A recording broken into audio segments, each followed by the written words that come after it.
भिखारी बड़ा ही अटपटा शब्द है। क्या आपने कभी अनुभव किया है कि आप गहरे मुसीबत में फंस गए हैं और आप अपने लिए किसी के सामने हाथ फैला रहे हैं? बड़ा ही विशिष्ट अनुभव होता है। किसी से मांग कर, भरण पोषण कर भिक्षा मांगना सही है या गलत? क्योंकि बुद्ध भी तो भिक्षा मांगकर अपना भोजन करते थे। तो क्या वास्तविकता है? भिक्षा मांगना सही है या गलत? क्या इसे कैसे समझें? अब इसे भी एक उदाहरण से समझते हैं। एक भिखारी था जिसके परिवार में सब थे, माता पिता, चाचा, दादा, मामा, पूरा परिवार था, मगर सब थे भिखारी। भीख मांगकर खाना इनका खानदानी पेशा था। कहने के लिए भिखारी भीख मांगता था, मगर उसके पास सब कुछ था। खुद का एक घर था गांव में, अभी कुछ ही वर्ष पूर्व उसकी शादी भी हुई थी और उसे एक 6 साल का लड़का भी था। सब भीख मांगते। पत्नी भी भिखारिन थी और पुत्र भी भिखारी। उसके गांव के करीब एक चौक था जहां गाड़ियां कुछ समय के लिए रुकती थीं। भिखारी और उसका परिवार पूरा दिन इसी के इर्द गिर्द घूमता और भीख मांगता। भीख मांगने से पूरे परिवार का बड़ी आसानी से खर्चा चल जाया करता था, मगर भिखारी को मजा नहीं आ रहा था। जो पैसे मिलते मिला जुला कर खर्च हो जाते। तभी भिखारी को पता चला कि उसके गांव के करीब ही एक बड़ा मेला लगा है। भिखारी को लगा कि क्यों न मेले में जाया जाए, वहां पे ढेर सारे लोग आएंगे। जब ढेर सारे लोग आएंगे तो भीख भी ज्यादा मिलेगी। समस्या केवल एक थी कि वह और उसका परिवार मेले से भीख मांगकर वापस अपने घर पर लौट नहीं सकता था, क्योंकि मेले का स्थान थोड़ी दूरी पर था। शाम तक भीख मांगकर तुरंत घर लौटना संभव नहीं था।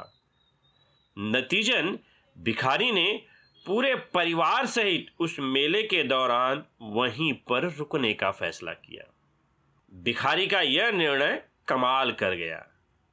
मेले के पहले दिन उसकी पत्नी और उसके बेटे और उसे इतनी ज्यादा भीख मिल गई कि गांव के चौक में पूरे महीने भर में नहीं इतना मिलता।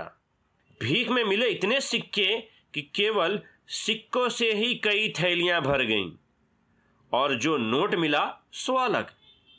भिखारी तो मारे खुशी के झूम पड़ा। मेला तो पूरे 15 दिन चलना था। अगर 15 दिन ऐसा रहा तो वह ढेर सारे पैसे पा जाएगा। उसके अंदर एक लालचीपन का भाव जाग गया। भिखारी का भी अंदाजा सही निकला। दूसरे दिन भी और ढेर सारे पैसे मिले। अब तो सिक्के इतनी ज्यादा मात्रा में जमा हो गए थे कि उसे ढोना भारी पड़ रहा था। वह एक भोजनालय की दुकान में गया और उसे सिक्कों के बारे में बात कही और उससे पूछा कि क्या वह इन सिक्कों के बदले में वह उन्हें नोट दे सकता है ताकि वह सिक्के ढोने से बच जाए। भोजनालय के मालिक को भी सिक्कों की बेहद आवश्यकता थी, क्योंकि उसके भोजनालय में काफी लोग आते थे और हमेशा छुट्टों के लिए उसे आवश्यकता लगी रहती थी। कई बार उसके लिए दिक्कत भी पैदा हो जाती।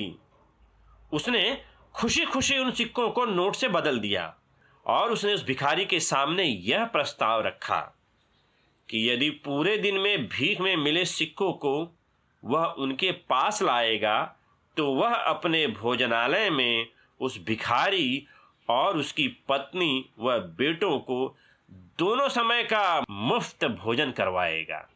अब तो भिखारी के मजे हो गए। सिक्कों के झंझट से वह भी मुक्त हो जाएगा और दोनों टाइम के अच्छे भोजन की व्यवस्था भी हो गई। धीरे धीरे मेले के 15 दिन बीत गए। भिखारी के पास ढेर सारे पैसे जमा हो गए। उसके पास इतने पैसे जमा हो गए कि उतने तो उसने पूरे जीवन में नहीं देखा था। बड़े ही खुशी मन से भिखारी और उसका परिवार अपने घर पर वापस पहुंचा। इतने ढेर सारे पैसे भिखारी को पहली बार मिले थे, तो इन पैसों का क्या करें, क्योंकि उसके तो कोई खर्चे भी न थे। एक ही बेटा था जो स्कूल भी नहीं जाता था और रोजमर्रा के खर्चे के लिए गांव के चौक से ही भीख मांगकर पूरा हो जाता था। अब इस मेले में भीख से मांगे पैसों का वह क्या करे। काफी ज्यादा पैसे थे। अब भिखारी को इन पैसों के खोने का डर सताने लगा, मगर वह इन पैसों का करे भी क्या। काफी सोच विचार कर भिखारी ने इन पैसों को अपने घर के पीछे एक बक्से में बंद कर जमीन में गाड़ने का निश्चय लिया और उसने सभी रुपयों को इस तरह घर के पीछे गाड़ दिया। पैसों को इस तरह ठिकाने लगाने के बाद उसे काफी राहत का एहसास हुआ। अब उसके पैसे सुरक्षित। इस तरह से भीख मांगने का मजा ही बड़ा अलग था। अब उसने निश्चित कर लिया कि उसे घर से काफी दूर भी जाना पड़े तो वह जाएगा। वह हमेशा पता लगाता कि कहीं कोई बहुत बड़ा मेला लगा है या उत्सव है या कोई समारोह है या किसी पूजा स्थल पर कोई त्योहार है।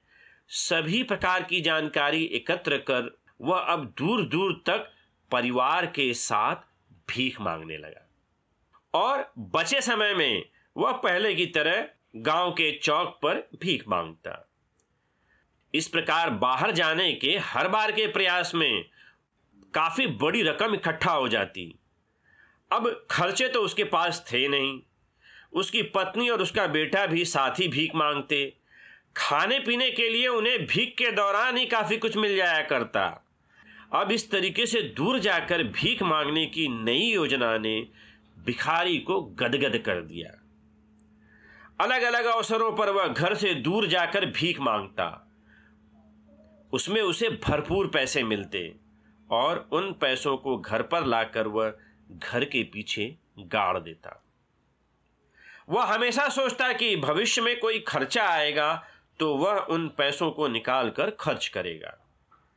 भिखारी के पास भले ही इतने पैसे आ रहे थे, मगर उसके अपने जीवन जीने के तरीके में कोई परिवर्तन नहीं हुआ।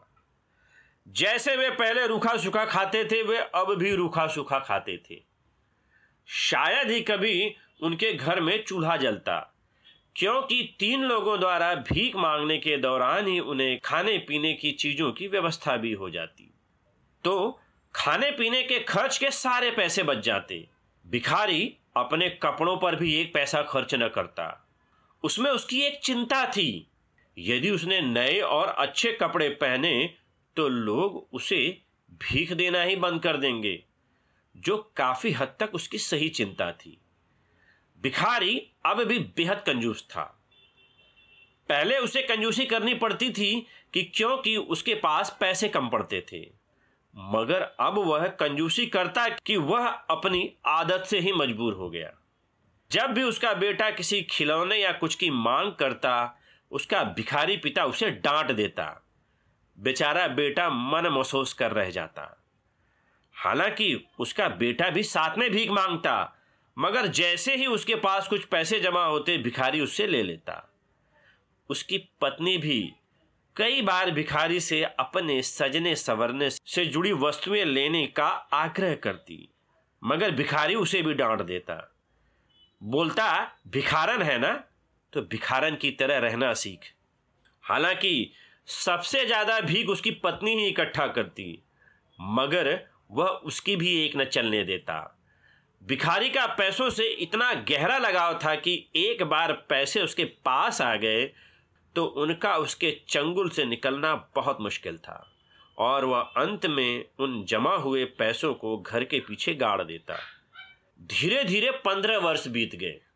भिखारी की यही चर्या ही बन गई। विभिन्न अवसरों पर वह पूरे परिवार सहित भीख मांगने दूर जाता और बचे समय में गांव के चौक पर भीख मांगता और सारे जमा पैसे घर के पीछे गाड़ देता।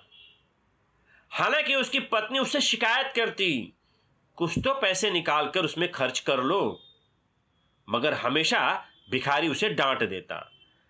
कहता ये पैसे उसकी जान है, उसने और उसके परिवार ने बड़ी मेहनत से कमाए हैं। जब भविष्य में सही समय आएगा तो वह सोचेगा कि इतने सारे पैसों का क्या करना है। भिखारी के पास इतने ढेर सारे पैसे आ रहे थे, मगर जब भी उन्हें खर्च करने की बात आती तो वह महाकंजूसी दिखाता। उसकी पत्नी और पुत्र भी उसे समझा समझा कर थक गए, मगर कोई लाभ नहीं। वही फटे हाल रहना, रूखी सूखी खाना। वे भिखारी की कंजूसी से तंग आ चुके थे, मगर क्या करें, वह भिखारी घर का मुखिया भी तो था। उसके विरोध में जाकर कुछ कर भी नहीं सकते। और धीरे धीरे और कई वर्ष बीत गए। उसका बेटा शादी के लायक हो गया। कई बार उसके मन में विचार आया कि कुछ पैसे निकालकर उसकी शादी कर दे, मगर फिर वह सोचता कि अभी के कमाए पैसों से वह उसकी शादी करेगा, वह पहले की बचत क्यों हाथ लगाए। धीरे धीरे भिखारी की अवस्था भी वृद्धावस्था की तरफ बढ़ चली। एक बार भिखारी को पता चला कि उसके गांव के करीब एक नदी के किनारे एक मेला लगने वाला है। हर बार की तरह इस बार भी उसने योजना बनाकर उस मेले में जाने का निर्णय लिया। इस बार भी उन्हें भीख से काफी पैसे मिले। वे उसे लेकर घर पर आए, और जब वह भिखारी घर के पीछे उन पैसों को गाड़ने के लिए गया, तब उसे वहां की जमीन की जगह कुछ अजीब तरीके से खुदी हुई दिखाई दी।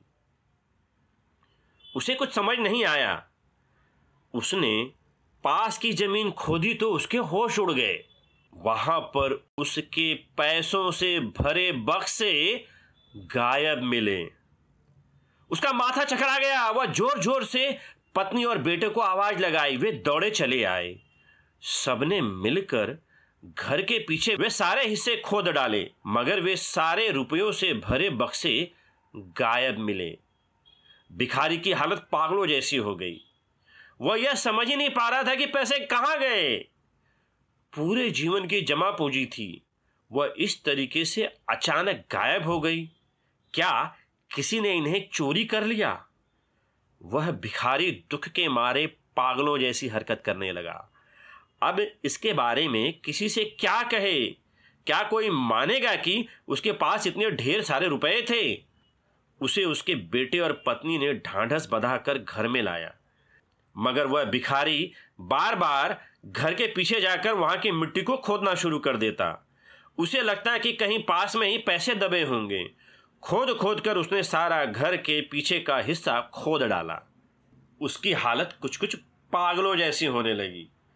बार बार वह कहता, कहां गया उसका पैसा? उसका जीवन भर का कमाया पैसा कहां गया? एक एक पैसों इतने संभाल कर उसने बचाया था, और उसके बेटे और पत्नी कई बार उन पैसों को खर्च करने के लिए बोलते थे, मगर वह भिखारी उन्हें भी डांट देता था। कहां गए उसके पैसे? वह सर पीटता, छाती पीटता, चीखता चिल्लाता, छटपटाता, मगर उसका कोई लाभ नहीं, क्योंकि सारे पैसों को चोरों ने चुरा लिया था। उसके जीवन भर की कमाई लुट चुकी थी।